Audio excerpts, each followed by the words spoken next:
On a normal Friday afternoon, this playground would be filled with students here at Ravenna Public Schools, but not today. Students and staff stayed home because of illness, and they will again on Monday.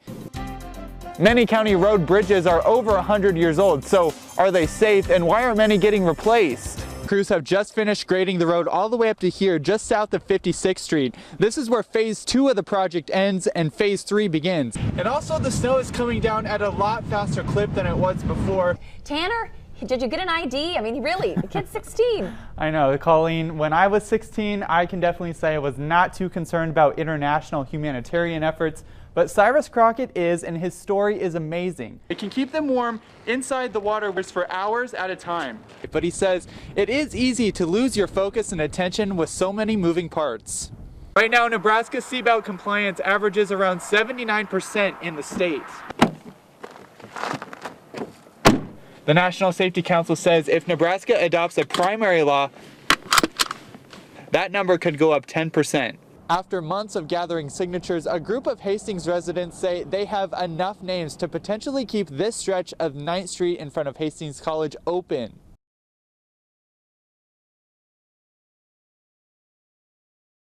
Today, it's the first snow, and so they're able to get outside and play. Gary Lynn brought 3 of his daughters to Prairie Loft for Family Outdoor Club Saturday. There's always some fun activities, learning about nature, learning about the environment. Filled with story time. Did you bring me some? Painting. Very nice. And of course, playing in the snow. Prairie Loft holds this event once a month, no matter what the weather is like. So our aim really is to teach and experience the culture of agriculture. We are all rooted in that. And they could have more opportunities after receiving a $100,000 challenge grant from the Peter Kiewit Foundation this month. Those funds could pay for renovations to an old maintenance shed on the property. So now we're moving on to the workshop building, and that's going to be 5,000 square feet for all kinds of programs. The loft has until March 31st to raise an additional $120,000 to receive that grant. When we are able to do that, it means we finish our goals for renovation of the site, and we have fully functioning year-round multi-purpose space for all kinds of community events. Events like today's that keep Gary and his family coming back. It's great for them to get out to explore with their friends, and they have a great time doing it. Fire, smoke, and a lot of bodies trying to keep it all under control. This is just one of the fires that broke out today near Grand Island.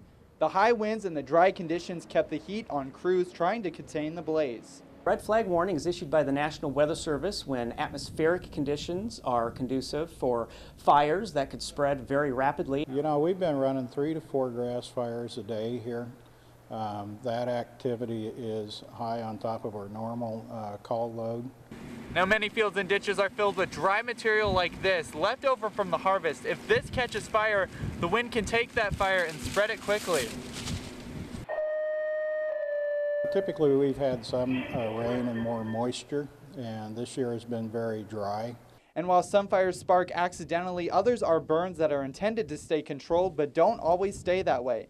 In Nebraska, the state has a continual burning ban in place. And it's the local fire chief that can allow people to burn, but in the absence of his approval, you can't burn. Which many people aren't aware of, and when those fires break out, crews can have a difficult time fighting them, especially in rural areas. You have to truck all that, and anytime you're trucking water, it takes people, and the bigger the fire, the more people it takes. Meanwhile, meteorologists at the National Weather Service say conditions like these could last into next month. I think this is something that we'll probably see, like I said, through the end of March and maybe the first part of April. Personally, I'm a cold weather guy. I'd rather have it 30 below than 80 degrees any day. Brock Elson may be one of the few people you'll ever hear say something like that.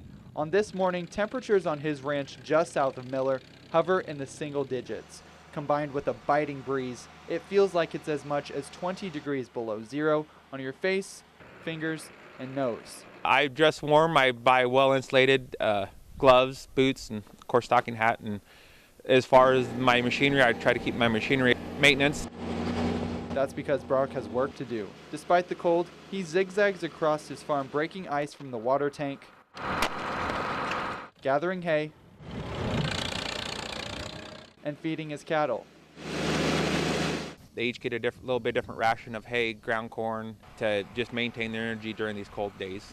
Brock, as well as other farmers and ranchers, may need to work outside, but the Buffalo County Extension Office warns anyone outdoors in these kind of temps needs to be cautious. So we would want to make sure that they would dress in layers, eliminating exposed skin to these kinds of temperatures, maybe taking more frequent breaks in and out of the tractor or in and out of the pickup. I'm out here regardless usually because I care about my animals so much that it's I probably put myself in harm's way a little bit, and hopefully I don't, but I know when to shut down too. And